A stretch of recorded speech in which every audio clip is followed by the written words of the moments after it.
Fasilə etdiyimiz dövrlərdə qaçırdığımız çox dəyərli günlərdən biri də Azərbaycan Kino Günü idi ki, demək avqustun 2-sinə təsadüf eləyirdi. O zaman bizim efirimiz yox idi. Azərbaycan Respublikasının Kinematografçılar Agentliyi bu günü silsilə tədbirlərlə qeyd etdi və o tədbirlər sırasında mənim diqqətimi cəlb edən bulvarda Azərbaycan kinosunun nümayişi oldu açıq havada. Bu təşəbbüskarı bu tədbirin Azərbaycan Film Kinostudiyası idi.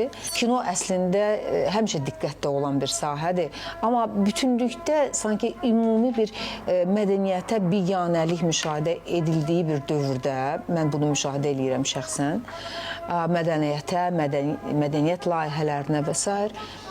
Sanki hər mədəniyyət sahəsinin özünün bir camiəsi var. Məsələn, kinonun elə kinomanları var, bir ovuc.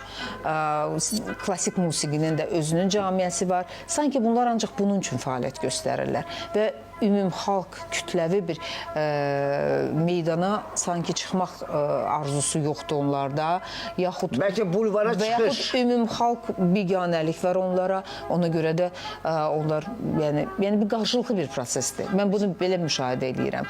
Və bu bulvara çıxmaq əslində xalqın içinə girmək. Xalqın diqqətini cəlb etmək ki, biz də var, biz kinomuz var, bizim böyük keçmişimiz var kinomuzun və inşallah ki, böyük də gələcəyimiz ola bilər.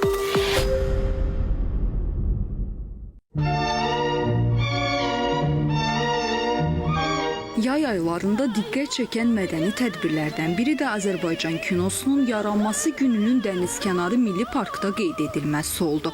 Hər il 2 avqust Kino Günü Mədəniyyət Nazirliyi müxtəlif tədbirlər təşkil edir, filmlər nümayiş edirdi. Bu il Dənizkənarı Bulvar İdarəsi və Cəfər Cabbarlı adına Azərbaycan Film Kinostudiyasının birgə təşkilatçılığı, Mədəniyyət Nazirliyi və Azərbaycan Respublikası Kino Agentliyinin dəstəyi ilə kinomuzun 127 ilinin tamam olması bulvarda Kino Axşamı adlı layihə ilə yadda qaldı. Bulvarda Kino Axşamı layihəsi özündə nəyə etibar eləyir? Biz Azərbaycan klassik filmlərinin açıq havada nümayişinə başladıq. Deməli, nümayişdən əvvəl Azərbaycan Film Kinostudiyasının rekvizitlərinin, əlbəsələrinin, texniki qurğularının, ümumiyyətlə kinoya aid nə varsa, hamısından ibarət bir sərgi təşkil olundu və insanlarda həm bu sərgi, həm də açıq havada canlı filmin nümayişi çox böyük maraq yaratdı. Heç gözləmədiyimiz halda Bulvarda Kino Axşamı layihəsi çox böyük səs-küyə səbəb oldu. Bundan əvvəl də Bulvarda Kino Axşamı bu adda yox, amma ümumiyyətlə açıq havada canlı film nümayişləri olmuşdu. Amma bu böyüklükdə, bu genişlikdə, yəni bu qədər tamaşaçı kütləsini əhatə eləməmişdi. Ona görə bizim bu layihəni əslində ilk hesab eləmək olar. İyulun 29-unda biz Azərbaycan Film Kinostudiyasının istehsalı olan Görüş filmini nümayiş elətdirdik. Görüş filmi Özbəkistan-Azərbaycan münasibətlərinin, mədəni əlaqələrinin bir rəmzidir. Həmin dövrdə də Özbəkistan və Azərbaycan dövlətləri arasında mədəni əlaqələrlə bağlı mədəniyyət günləri keçirilirdi. Həm onun çərçivəsində, həm də Kino Günü ərəfəsində biz Görüş filmini seçdik. Onu da deyim ki, Görüş filmi 1955-ci ildə lentə alınıb və Tofiq Tağızadənin rejissor kimi ilk filmidir və bu il filmin 70 illik yubileyi. Görüş filminin nümayiş olunan günü Bulvar İdarəsi bulvarda açıq havada 150 pufik, o qədər də oturacaqlar quraşdırmışdı. Hamısı tutuldu və insanlar ayaq üstə qaldı, küsüb gedənlər oldu ki, mənə yer olmadı.